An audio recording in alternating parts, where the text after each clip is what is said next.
के तहत मैं समझाना चाह रहा हूँ, नियम के तहत परमिशन नहीं है माननीय। अच्छा सर, मैं ये फोटो समझाना चाह रहा हूँ सर। इसमें ये जो बजट का जो हलवा है सर, ये बट रहा है, और इस फोटो में सर मुझे एक ओबीसी अफसर नहीं दिख रहा, एक आदिवासी अफसर नहीं दिख रहा, एक दलित अफसर नहीं दिख रहा मुझे। ये हो क्या रहा है सर? सर देश का हलवा बट रहा है सर, और इसमें 73% का एक है ही नहीं सर। ये आप लोग हलवा खा रहे हो और बाकी देश को हलवा मिल ही नहीं रहा है। ठीक है सर, 20 अफसरों ने बजट को तैयार किया, हमने पता लगाया है। 20 अफसर, शांत हो जाइए प्लीज सर। 20 अफसरों ने, उनके नाम मेरे पास है, अगर आप नाम चाहते हैं मैं दे दूंगा। 20 अफसरों ने हिंदुस्तान का बजट तैयार किया है। मतलब हिंदुस्तान का जो हलवा है 20 लोगों ने बांटने का काम किया है। अब स्पीकर सर, उन 20 लोगों में से 90% लोगों में से 90% लोगों में से सिर्फ 2 हैं, एक माइनॉरिटी और एक ओबीसी। और इस फोटो में एक भी नहीं है। मतलब फोटो में आपने पीछे कर दिया, वो भी पीछे चल गया। फोटो में तो आने नहीं दिया आपने, कोई नहीं आ सकता। और मैं चाहता था कि बजट में जाति जनगणना की बात उठे, जो पूरा देश चाहता है। 90% हिंदुस्तान जाति, 95% जाति जनगणना चाहता है। कौन चाहते हैं?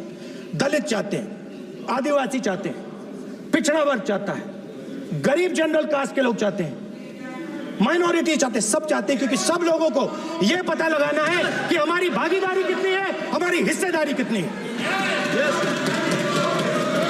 मगर सर मैं देख रहा हूं सर, सरकार हलवा बांटती जाती है, और बांटता कौन है? वही 2-3% लोग, और बंटता किसको है? वही 2-3% लोग। और बाकी हिंदुस्तान, 90% हिंदुस्तान देख। फाइनेंस मिनिस्टर मुस्कुरा रही हैं। कमाल की बात है। ये हंसने की चीज नहीं है मैडम, ये हंसने की बात नहीं है। ये जाति जनगणना है, ये जाति जनगणना है। इससे देश बदल जाएगा।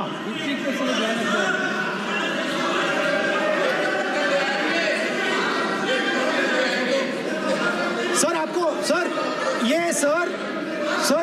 ये जो कमल सर, जो पद्मव्यूह वाले हैं, उसको चक्रव्यूह को पद्मव्यूह भी कहा जाता है सर। जो पद्मव्यूह वाले हैं, इनको गलतफहमी है। ये सोचते हैं कि देश के युवा, देश के पिछड़े लोग अभिमन्यु हैं। देश के पिछड़े लोग अभिमन्यु नहीं है, अर्जुन है। और वो जो आपका चक्रव्यूह है, उसको फोड़ के फेंक देंगे, फेंकने वाले हैं। पहला कदम इंडिया गठबंधन ने ले लिया, पहला कदम इंडिया गठबंधन ने ले लिया। आपके प्रधानमंत्री की कॉन्फिडेंस को हमने उड़ा दिया। मतलब आपके प्रधानमंत्री भाषण में आ ही नहीं पा रहे। और मैं आपको एडवांस में बता देता हूं, मेरे भाषण में कभी नहीं आएंगे सर। अरे सर, इसमें क्या गलती है सर? एक बात बताइए।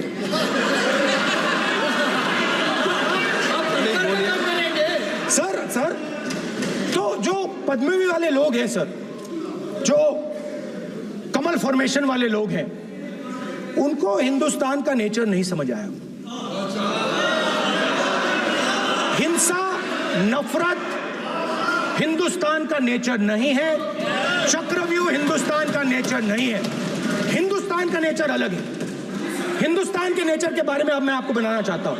हर धर्म में चक्रव्यूह के खिलाफ फॉर्मेशन होता है, हर धर्म में। माननीय सदस्य, आप जानते हो हिंदू धर्म में चक्रव्यूह का ऑपोजिट क्या होता है, जानते हो आप चेयर को एड्रेस। मैं बताता हूं सर। शिव की बारात होती है सर। शिव की बारात में कोई भी आ सकता है, किसी भी धर्म का कोई भी व्यक्ति आ सकता है, बारात में आ सकता है, नाच सकता है, गा सकता है, अपना सपना देख सकता है।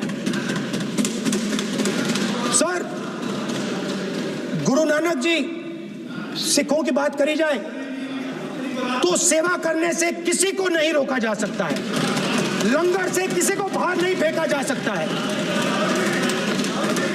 सर इस्लाम में कोई भी मस्जिद में आ सकता है, चर्च में कोई भी घुस सकता है, संघा में कोई भी आ सकता है सर। मगर इनके चक्रव्यूह में सिर्फ 6 लोग हैं सर। शिव की बारात और चक्रव्यूह के बीच में है। हम चक्रव्यूह तोड़ते हैं, हम चक्रव्यूह तोड़ने का काम करते हैं। मनरेगा, हरी क्रांति, आजादी, कॉन्स्टिट्यूशन, ये चक्रव्यूह को तोड़ने के काम है। इससे देश में खुशी आती है, डर मिटता है, कॉन्फिडेंस आती है। आप पद्मव्यूह चक्रव्यूह बनाने का काम करते हो। चक्रव्यूह शिव की बारात को हरा ही नहीं सकता है। आप अपने इतिहास को देखिए, आप अपने आप को हिंदू कहते हो, आप हिंदू कहते हो, आप हिंदू धर्म को समझते नहीं हो।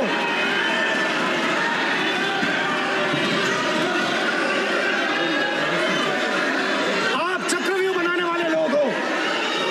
आपका हिंदू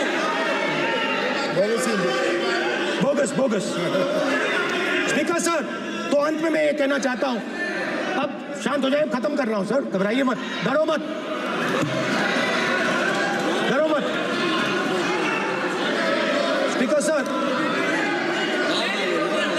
सर कुछ महीने पहले सर, मैं जो आपने चक्रव्यूह, स्पीकर सर, जो चक्रव्यूह बनाए गए हैं, नहीं, कोई अपमान नहीं किया, मैंने कोई अपमान नहीं किया, मैं कर नहीं सकता कभी, जिंदगी भर मरने तक मैं अपमान नहीं कर सकता। क्या बात कर रहे हो आप, क्या बात कर रहे हो सर? तो आपने ये छोटे छोटे चक्रव्यूह बना रखे हैं, मैं इनको समझने की कोशिश करता हूं अपने छोटे से तरीके से। कुछ महीने पहले मैं 6-7 घंटे बढ़इयों के साथ काम किया। वहां विश्वकर्मा जी थे, उनसे मैंने एक सवाल पूछा। मैंने उनसे कहा कि आपको किस चीज से दुख होता है, किस चीज से आपको दर्द होता है? उन्होंने मुझे कहा, राहुल बात सुनिए, आपको समझ आ जाएगी, बात सुनिए, समझिए। सर इंटरप्ट कर रहे हैं सर, अब तो देखिए, आप इतना इंटरप्ट करते हो, बोलते बेटे आप तो पूरे भाषण में बेल में आ जाते हो, सवाल करते हो इंटरप्ट करने का। स्पीकर सर, तो मैंने विश्वकर्मा जी से पूछा कि आप यहाँ सालों से बढ़ाई का काम कर रहे हो, आप सालों काम पूरे देश में, अगर आप देखोगे मिलेंगे, ढूंढो, आपको अपने घर में नहीं मिलेंगे, पूरे देश में मिलेंगे। आप उनका जवाब। तो मैंने उनसे पूछा, विश्वकर्मा जी आपको दर्द किस बात का होता है, दुख किस बात का होता है? तो उन्होंने कहा, राहुल मैं ये टेबल बना रहा हूं, मगर राहुल जी कहा, राहुल जी अब कहा वो मुझे अच्छा नहीं लगा, मगर कहा सच्चाई है। तो उसने कहा, राहुल जी मुझे दुख इस बात का होता है कि मैं ये टेबल बनाता हूं, मगर जिस शो